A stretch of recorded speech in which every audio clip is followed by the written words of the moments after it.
முத்தமிழ் முருகனுக்கு அரகரோகரா.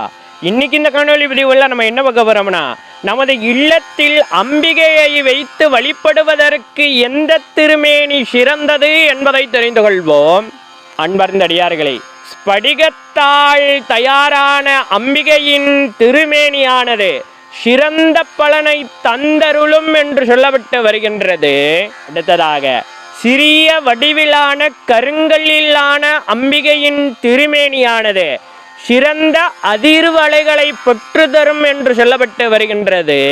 அடுத்ததாக ஐம்பொன்னால் அமைந்த அம்பிகையின் திருமேனியானது பஞ்சபூதங்களினுடைய ஆற்றல்களை பெற்று தரும் என்று சொல்லப்பட்டு வருகின்றது.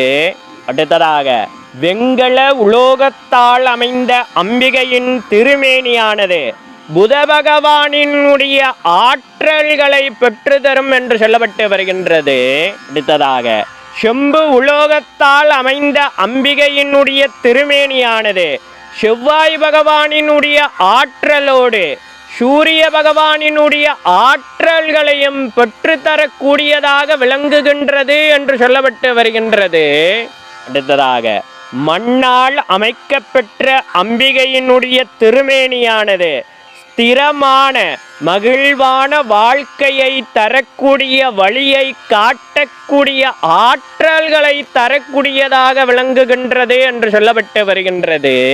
அன்பார்ந்த அடியார்களே, அம்பிகையினுடைய திருமேனி அமைக்கப்பெற்ற அந்த மூலக்கூறுகளினுடைய தன்மையை பொறுத்து அதனுடைய பலன்களை நாம் பெற்றுக்கொள்ளலாம் என்று சொல்லிட்டு மேலும் ஒரு இனிய பதிவு உங்களை சந்திக்கின்றேன். இதுபோல ஆன்மீக சார்ந்த ஏதேனும் சந்தேகங்கள் இருந்தாலும் கூட தயங்காமல் கமெண்ட் பாக்ஸில் தெரிவிங்க.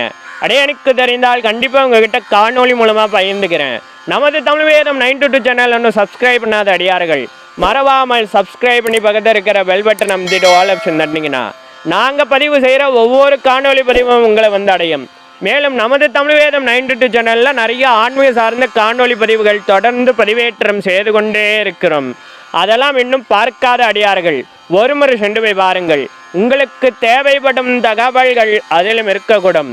அடியார்களின் வசதிக்காக பிளேலிஸ்டம் தயார் செய்து வைத்திருக்கின்றோம்.